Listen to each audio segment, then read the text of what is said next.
the field was different, right? So the field today, I think street work is recognized, right, as a particular field, right? And when you're thinking about youth violence and you're thinking about like, community improvement work, street work, police, schools, ideally there's a network of positions.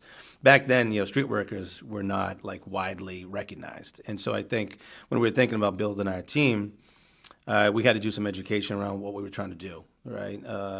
And yeah, no, we lucked out. We just had, folks that were really like super interested in wanting to like, be involved in something new, be involved in like giving back to the community, and also be involved in kind of, knowing some of their own lived experiences that were, oftentimes very similar to our young adults, how they could use that in a good way. And so, yeah, I'm trying to remember. I don't think like we didn't have like recruiters, we didn't have online job postings. So a lot of that was really word of mouth, which ended up looking back on it like that was exactly the way we would have wanted to have that to happen. So everybody was really kind of embedded in the community for the most part.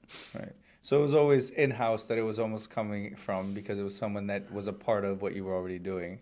Yeah, in the beginning years, yeah, and then obviously evolved and we had different positions and that changed. But in the beginning years, a lot of folks were really kind of like involved in the work here. And at that time, it was very it was focused on Lowell, right? So now probably about 15 years into it, give or take, we then started doing work in Lawrence because we had a lot of young adults in Lowell, but kind of house hopping, right? So one night you might be in Lowell, one night you might be in Lawrence.